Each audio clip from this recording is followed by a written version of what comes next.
ቆይ ሀሰንን ማን ነው ትቀናለህ ያለው በብሩኬና በነ ሀይሚ ምናምን ነገር? ፈጣሪ ትዕግስቱን ስጠኝ።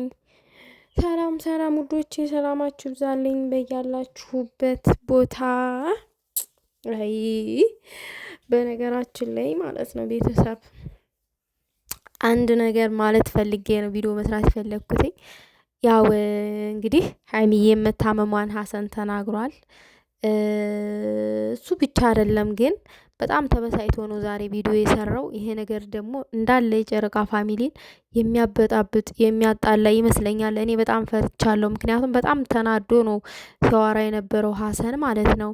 እኔ እንዴት በወንድሞቼ ቀናለሁኝ፣ እንዴት በእህቴ ስኬት ቀናለሁ ምናምን እንደ አጠቃላይ የሚሉ ሀሳቦችንም አንስቷል። ምናልባት እንግዲህ የተሳደቡም ሰዎች ሊኖሩ ይችላሉ፣ ቀንተሃልም ያሉት ሰዎች ሊኖሩ ይችላሉ።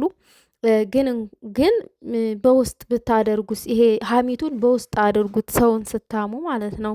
የሆነ ሰው እንደሚቀና ካወቃችሁ በውስጥ ተነጋገሩ። ግሩፕ ክሬት አድርጋችሁ ትክታክ ላይ ያመጣችሁት ነገር ፋሚሊ ለፋሚሊ ያጣላል። እንደገና ደግሞ ኦዲየንስ ለኦዲየንስ ይከፋፈላል ምናምን ብዙ ነገሮች ይፈጠራሉ። ስለዚህ ሀሰን አንተ የልብህን ፈጣሪ ነው የሚያውቀው። ሲቀጥል ደግሞ ብሩኬና ሀይሚ ደግሞ ሰጪ እንደሆኑ አጋዥ እንደሆኑ ከምንም በላይ ደግ እንደሆኑ የታወቀ ነው። ባትነግረንም እናውቃለን። ዝም ብሎ ያስታውቃል። ሰጪ ሰው ማለት ነው። ደግ ሰው ዝም ብሎ ፊቱ ያስታውቃል። እና እነሱ በችግር ጊዜ እኔ ስታሰር ከስር የሚያስፈቱኝ ሳጣ የሚሰጡኝ እህትና ወንድሞቼ ናቸው። ለምንድነው እንደዛ የምትሉት? እናንተ መዳም ቤት ሩዝ ሲያርብሽ የተበሳጭሽው ነገር ካለ ብስጭትሽን ለምንድነው እኔ ላይ የአዳም የምትወጩ ብሏል ሀሰን። እንግዲህ ቻሉት። እንግዲህ ምንም ማድረግ አይቻልም።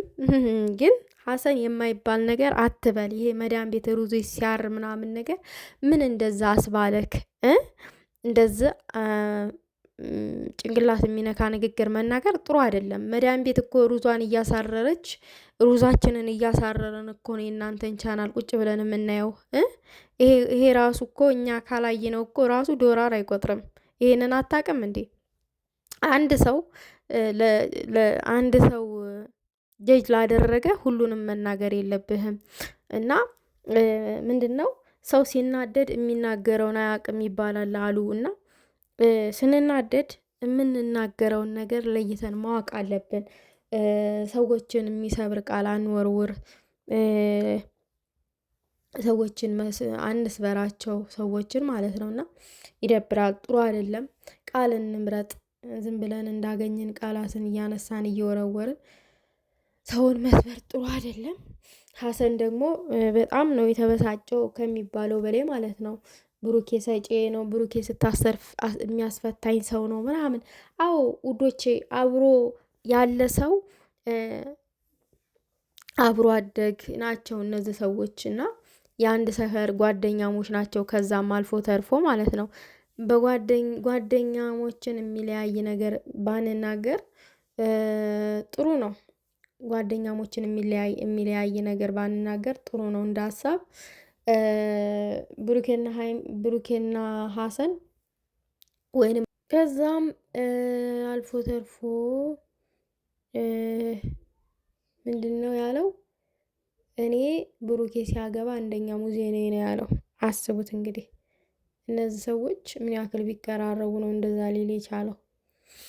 ስለዚህ በሚቀራረብ ሰው በአብሮ አደግ ጓደኛዎች መሀል ገብቶ ያልሆነ ነገር መናገር ጥሩ አይደለም። ጨረቃ ፋሚሊም እንዲከፋፈል አልፈልግም ብሏል። የብሩኬና የሀይሚ ፎቶ ተሸክማችሁ አትናገሩ ብሏል። እኔን ከሆነ የምትናገሩት እኔን በአናቴ ተክላችሁ እኔን ተናገሩ ብሏል። ልክ ነው። ይሄንን ሀሳብ እደግፍለታለሁ። የብሩኬና የሀይሚ ወዳጅ ሆኜ የእነሱን ፎቶ ይዤ ሌላ ሰው መሳደብ ለእኔ ጥሩ አይደለም። ከሆነ ሰው ጋር መጣላት ካለብኝ ቢያንስ ፎቶቸውን አውርጄ ቢሆን ጥሩ ነው። እውነት እነሱን የምወዳቸው ከሆነ ማለት ነው።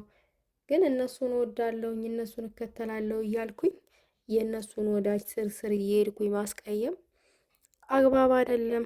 በዛ አጋጣሚ ምክንያቱም ለብሩኬና ለሀይሚ ደስ አይላቸውም። ውስጡን ይናደዳሉ።